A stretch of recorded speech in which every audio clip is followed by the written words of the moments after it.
Welcome to the video lecture series on Six Sigma. And in this video, we will study the basics of Six Sigma, improve phase and the steps in brief, and also look through some simulated case studies. Without much delay, let's start this journey. As always, I am your instructor Gunjan Subedi, and this is my Lean University, your freedom to professional learning.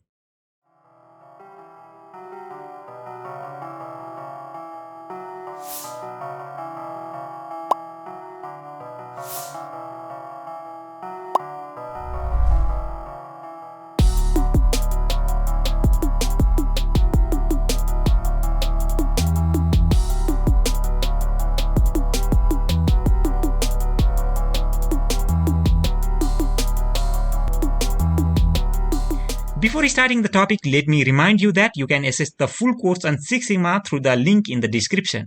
Please stay with me till the end of this video for solving the Six Sigma improve phase questions and information regarding free resources. Now we are going to learn about the improve phase of the DMAIC cycle. We know that Six Sigma operates on two improvement cycles, DMAIC and DMADV, for different purposes. So improve phase is the fourth phase of the Six Sigma DMAIC cycle. So why it is actually called the improve phase? It is called the improve phase because we try to find the solutions to the inherent problem, and we try to improve the performance of the project, and we try to eliminate or reduce the root causes of the problem in the improve phase. And with all these actions, we actually improve the current scenario of the process or the project or any problem that we are investigating. So how do we carry out the improve phase? There are different steps as there were in the define, measure and analyze phase. First of all, the first step is we gather all the idea to solve the existing problem. And this is the phase where we reach out to all the associated stakeholders in order to find or pull the improvement ideas that is required for the improvement of the process. After analyzing what the problem is really about or where the problem really stands after implementing various analytical tools in the analyze phase. So we gather ideas to solve the existing problem with the help of various tools such as the lean improvement tools. We'll basically learn it in the Lean Six Sigma improve phase. We also use the brainstorming and benchmarking tools. There are various kinds of lean improvement tools that we can use in the improve phase. For example, if it is the case of manufacturing industry, we can use the lean tools such as single minute exchange of dies, Kaizen, Kanban, Heijanka, Pull and Jidoka. Single minute exchange of dies is a lean process where we try to reduce the changeover process to 9 minutes or less. Kaizen is a continuous improvement philosophy. Kanban uses boards and cards in order to show the flow of the process. Heijanka helps in the leveling of the process. That means it helps us to allocate the required volume of job or the required stress to the required processes. Pull system is based on the principle of producing any products or services only under the demand of the customers.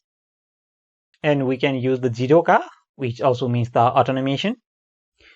Simply, if it is a healthcare related business, we can also use different lean tools such as value stream mapping. Value stream mapping is a process mapping tool where we see the flow of the value on different steps of the process. Kaizen is a continuous improvement tool which is similar to what we use in the manufacturing business. If it is a banking related or financial business, we can use the lean improvement tools such as Kaizen, and we can also improve the value stream. We can use different sorts of value stream maps. And if it is any service or business related function, we can use different lean improvement tools such as Little's Law, and also as before we can improve the value stream. So different kinds of lean improvement tools can be used for the different kinds of services or different kinds of business. So we use different kinds of lean tools based on which business or services we are really interested to improve. So what is brainstorming? We already learned that. Brainstorming is the process of the idea generation. Here we try to generate different raw ideas with the help of discussion or with the help of votings and opinions. After brainstorming, we can use the affinity map or affinity diagram. Note that These tools were also used in the Lean Six Sigma define phase. This is a affinity diagram where we gather the related items under the common heading. Here the unorganized ideas are put into the single group. We can also use the benchmarking tool in this step. So what is benchmarking? Benchmarking means the quality by comparison for achieving better results. Now many people understand benchmarking as a process of stealing the ideas from a big or a good company, but that is not true at all, because benchmarking for sure looks what idea or which process is working best in the market, but we have to tweak the ideas, or we have to change that improved idea to our own processes in a suitable way so that it suits our process perfectly. So benchmarking is also one of the lean tools that we use in this step. The second stage is selecting the practical solution out of all the brainstorm solutions. So earlier in the step 1, we were trying to search for the solution of the problem, and then we funnel down the practical solutions out of these brainstorm solutions in this stage. We can use different approaches for this purpose.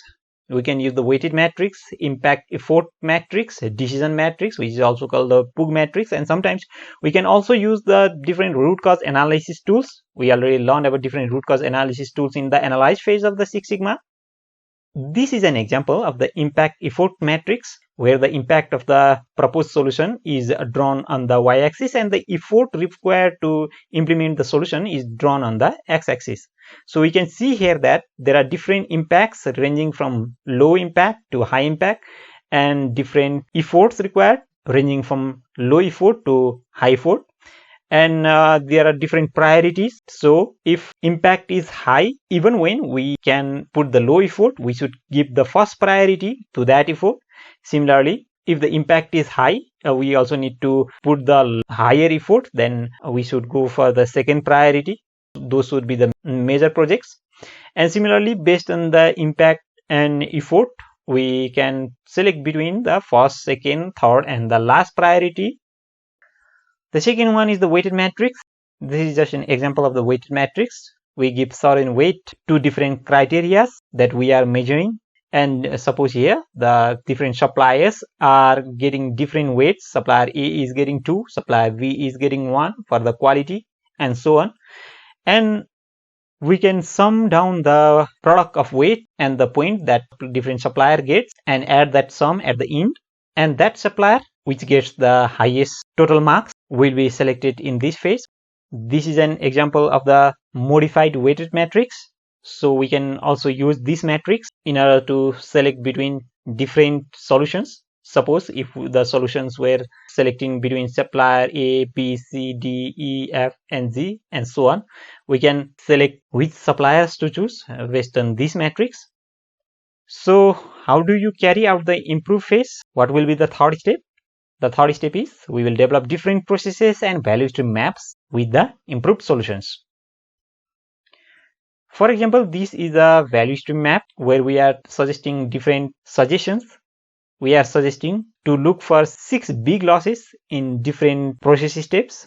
We should look carefully for the 6 big losses in dispensing, sifting, granulation, lubrication, compression, coating, sorting, packing, and stripping.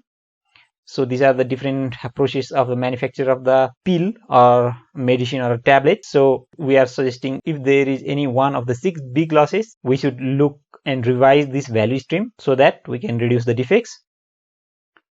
Similarly, in different steps in this value stream map, the yellow symbol suggests that we should implement the single minute exchange of dies in this particular processes. The value stream map is suggesting us that we should implement the single minute exchange of dies in the different processes such as granulation, compression, coating, and packing. Similarly here, many things are suggested. For example, it is suggesting us to improve the process with the identification of different process lags. We can use lean tools such as Washin-Kanri, which is also called the policy deployment. We can use the e-Kanban. We can do the daily lean meeting and implement unknown in different steps of the production process. So these are different ways in which we can suggest for the improvement in the value stream map. Similarly, we can also suggest different forms of the improvement in the deployment or the swim lane maps. We then pilot test and refine the solution. So we can use different tools such as PDCA, force field analysis, and design of experiment for this purpose. PDCA helps you to make the improvement in any business and projects, and it operates on the continuous improvement cycle: plan, do, check, and act. We plan what improvement is to be made in the plan phase. In the do phase, we make the improvement. In the check phase, we check if our improvement, which we make on the small sample size or in the small particular department, is really going to make a viable profit or the viable advantage. And in act phase, if it is really making a progress, we inform the management and we implement the improved process in all the phases and all the works of the organization. Similarly, we also study the design of experiments in this phase. We studied the design of experiments in detail in the green belt and the black belt projects. So what is design of experiments? In design of experiments, we try to either screen different factors or we try to optimize the factors. So you may be confused about what is factors, what are levels, etc. I explained in detail about factors and level, but just for the understanding, suppose if you are not sure which of the 15 improvement tools that you selected are really efficient in making the overall improvement. So if you are not sure, you have to screen those factors. So for that, you have to go through this screening part where you plan the screening experiment and you create the screening design. And from those 6 to 15 factors, you select only those 2 to 5 factors that are really making some impactful result on the improvement, because you cannot select all the factors that makes the improvement, as it will increase the cost of the project. So you have to optimize those 2 to 5 factors that you have finally selected after screening the factors. And if you already have only 2 to 5 factors, we directly go through the optimization experiment. We try to optimize the experiment and see which factors should be selected, and we know exactly which factors should be adopted in what amount or what degree, so that it can bring about the meaningful improvement in the project. So after this design of experiment part, the next thing we do is simply we implement the solution. We use different checklists and plans for this purpose. For example, this is a checklist for the FMEA or failure mode effect analysis, where we try to execute or find the risk priority number, and if there is higher risk which is shown by the risk priority number, then we will select that step to be improved first. So based on the severity, that means how severe the problem is. Based on the occurrence, that means how frequently it is occurring, the problem is occurring. And based on the detection, that means if it is easy or hard to detect the problem. Based on these factors, we calculate the risk priority number. Risk priority number is simply the multiplication of the severity, occurrence, and detection. The next step is we validate the improvements. There are different tools such as measuring the baseline data and simulation tools like the Monte Carlo simulation. So we should not hurry at this stage, because we have to wait and see whether our proposed improved solution is really going to make any profitable outcome. So we have to gather all the data, and we have to again see or analyze in this section also whether our improved solution is really going to make any difference. We then finally update the project charter. The tool uses project charter, so we can update different steps of the project charter, such as when did our improve phase started and ended, what were the cost and resources associated with the improvement phase, etc. And finally, after filling of this improved phase project charter, we complete the improved phase. Okay, let me take you to the usual section of the course. Let's run the quiz. I request you to write your answers on the comments on this scenario. I'll be checking your answers in the comment section. The scenario here is Linda approaches you to helping her draft a Six Sigma implementation plan. As you have already gone through the phases of Six Sigma improve phase, which of the following tools do you use in the Six Sigma improve phase? The tools given are SMED or single minute exchange of dies. This is a tool that we basically use in the manufacturing industries to reduce the changeover time. Kaizen. Kaizen is a continuous improvement philosophy. Process mapping and value stream mapping are the mapping tools. They help us define the process and locate the defects and areas of the improvement. So which of the following tools do you use in the Six Sigma Improve phase? I'm eager to check your answers. Please write your answers in the comment section.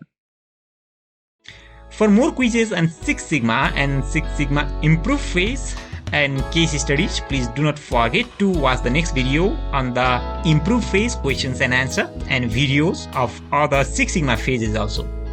Also, please do not forget to go through Six Sigma resources on the description. Thank you so much. Meet you in the next lecture.